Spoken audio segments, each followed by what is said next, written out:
Die Familiengeschichte von Otto Grote, die fängt an, dass sein Großvater in Drenthe, in Holland, in Westerbork geboren wurde.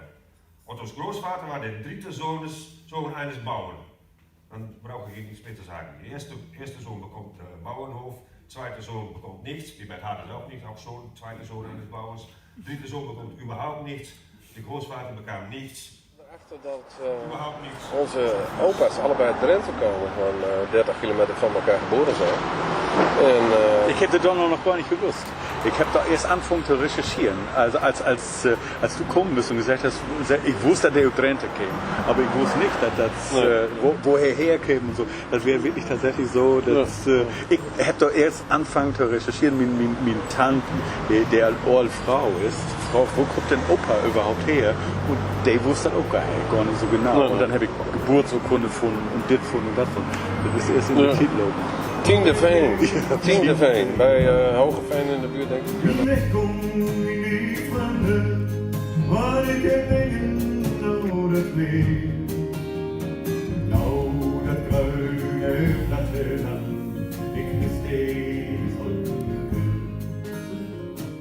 jouw opa, dat is een soort economische vluchteling. Ja, kan man zeggen.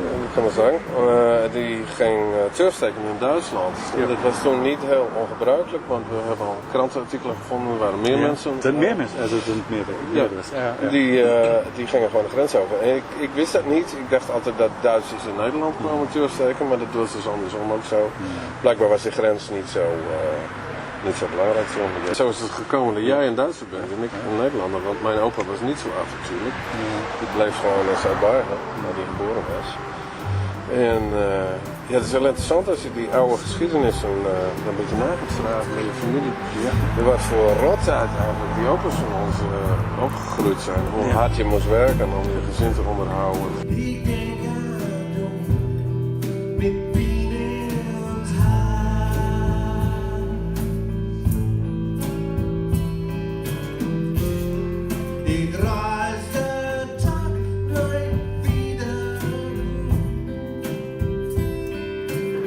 Mijn opa was 4 jaar, toen zijn beide ouders overleden binnen een jaar.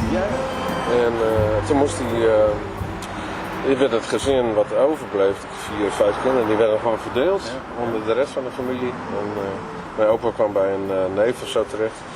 En het verhaal gaat, maar goed, we hebben het nu over 1885 of zo.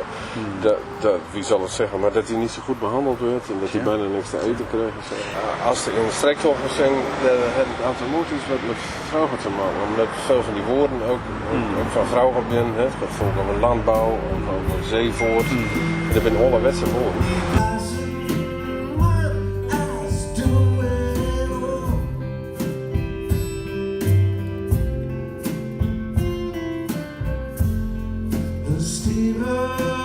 Das muss ich auch wieder sagen, weil die hat diese Sprache benutzt, weil das ein golden Werktuch.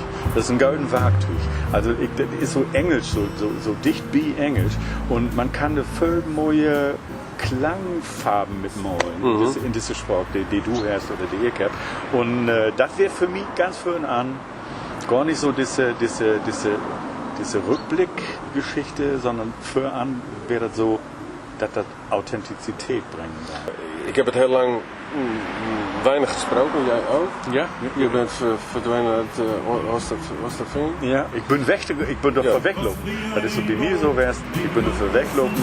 Ik voel deze Sprache niet meer, ik voel deze Gegend niet meer, ik voel deze armoede niet meer. Ik voel deze familie. Man muss dein auf das Leben erfüllen. Die erste, die dood, die tweede, die dood, die derde, dat woord. Ik ging naar Groningen, maar dat was 50 kilometer op. Dat was een grote stad. En automatisch spreek je dan bijna geen Gronings meer, omdat de meeste mensen dat daar niet spreken. Het is een studentenstad, internationale stad. Maar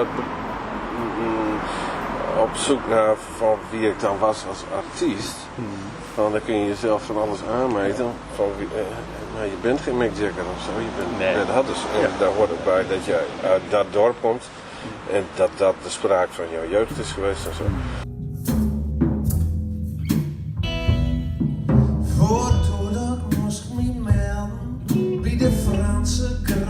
Even over onze show. Da habe ich schon ein Lied geschrieben Genau, zusammen. über ein Telefon. Ja. Und, Zusammen einen Text gemacht. Auf Deutsch, was wir noch nie gemacht haben. Und es geht werden wir auch spielen. Heute. Ja, genau. Das, alle Menschen werden Brüder. Und ich fand, also erstmal ist das so, er hat mir so vertellt, oder ich habe diesen Text gekriegt, in so einem Missing und grammatikalisch nicht ganz astrein Deutsch dahinter.